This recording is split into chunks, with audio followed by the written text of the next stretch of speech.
think that the issue that Gyökeres is having at times is that his job is to pin the centre-halves back. You know, as Gary, you've worked with me, and I've been told, Daniel, stop dropping deep to get touches, stay up top and occupy the centre-halves, make your runs, occupy them, give us more room.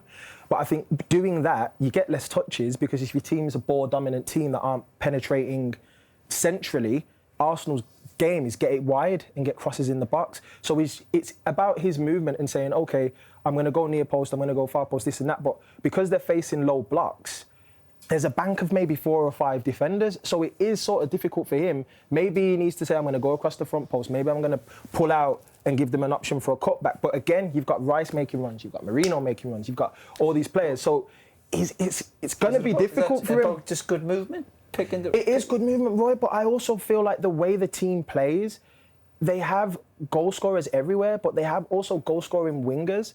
And it's very difficult when you're the focal point, but you're not the first option. I don't look at him being the first option in the team. Like, we're looking for you at every action. Harry Kane, when you see him, he's the first option.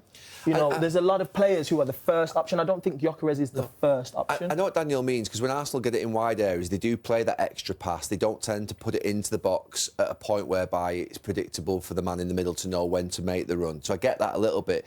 You know, if you think about sometimes Mo Salah cuts on his left foot, or Mahrez when he was at City, you know when they're cutting that, they're going to drift that ball in. You can make a run off the back of knowing it's coming. There is a bit with Arsenal whereby on the sides, Saka might play a little ball into Timber, then it'll come back and then it'll go back and they'll recycle it, and he might have made 2 or 3 little runs. So maybe there's a bit of that, but when the ball does fly across that box, I just don't sometimes see it. Is that about the striker then adapting to his teammates, not the other way around? Do you know what I mean? It is. I think you do have to adapt as a forward, and you've got to be ready to do that.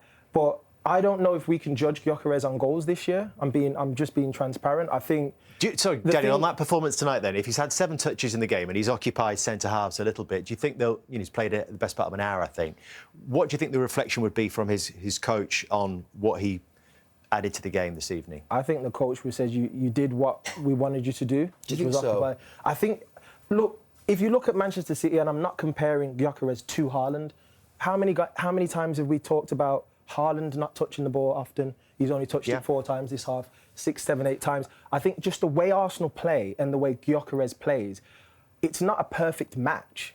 But I think he's a very good centre-forward who's won the Golden Shoe. He scored, 60, 70 plus goals? I don't mind strikers who don't do much, but when it comes into the box, they're sharp and they're alive to it. He's in the box the way he's outside the box. He just looks a bit sluggish and lacks seems that real quality, maybe confidence as well. I'm interested to see what Daniel... I mean, look, I'd be interested to know what Mikel Arteta is actually thinking and saying to Gyökeres in respect of his performance tonight, because I think I agree with Roy in the sense that I'm actually not bothered about what he does outside the box, but I would expect...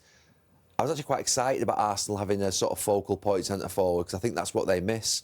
But I would have expected when that ball flies across that box, I'd just see him sort of like charging in and sliding and just sort of getting on the end of it. But then he sometimes doesn't quite make that real definite run. You know what I would say? If with those chances we showed, right, where we showed the Trossard and we showed the Saka actions, they were all cutbacks. They're not crosses where you're looking and going, where are you? Now, the one at the end, you would say, if Gyökeres is on the pitch, maybe he's in that area, which is the corridor of uncertainty. That's Rice the favourite. Put a great one in the first half, and was that Rice? Was it Rice put a great one in the first time again? Yeah. But we're sitting there going, where's your striker? Yeah, where's the striker? Yeah, the one with the left foot. For me, with strikers and with midfielders and wingers, the key is understanding your teammates and knowing timing.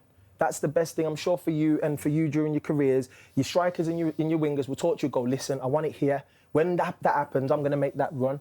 Those are the conversations you have to have. If you don't have those, you're not going to get chances. It's just not going to happen. With or without a goal tonight, they've gone 6 points clear. But it's not just the Premier League, of course, that Arsenal have got their minds on. And actually the time of the season when they start to think about other competitions as well, with the FA Cup this weekend at Portsmouth, then the first leg of the Carabao Cup semi-final at Chelsea next Wednesday, and also the Champions League, where they look home and hosed pretty much through the first phase of that competition. Is that helpful, Gary, when you are trying to hunt down your first league title for 22 years, to have these other distractions? It's inevitable, because if you're going to win your first league title for the first time in a long time, the likelihood is that you're going to have finished in the top 4 this season before, so you'll be in the Champions League. The FA Cup's always started in January. And for Arsenal now, obviously, they have the Carabao Cup as well, don't they? So, look, the Carabao Cup is the one that maybe adds the sort of added complexity to it, but the Champions League and the FA Cup are always going to be there in January for them. It's that Carabao Cup semi-finals that they've got against Chelsea, which are big games sandwiched in there. But you look at the teams that have gone, I think, is it Jurgen Klopp? I think Mourinho, I think other managers who've gone on to sort of win titles have gone and won the Carabao Cup first. They've used that as a springboard.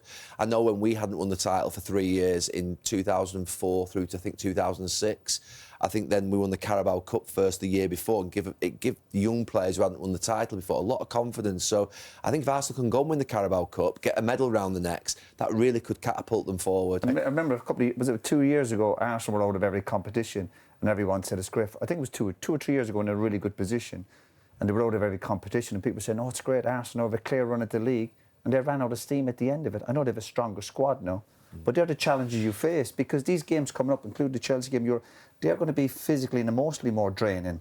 But they do have the squad to deal with it. That's why they've spent so much money. Do they actually need those games, though, Roy, to actually satisfy some of these players who aren't getting Premier League minutes? Yeah, because what happens again, if you start playing tricks in your head going, oh, we need 3 weeks, and then lads are agitated all week and you're trying to do training sessions. I think players, before playing games, particularly if you're winning, that gives you momentum. It gives you a little routine going, we're not even training really, we're just getting ready for games, particularly if you're winning. To me, that gives you momentum instead of being out of every competition and going, we've not got a game for another week.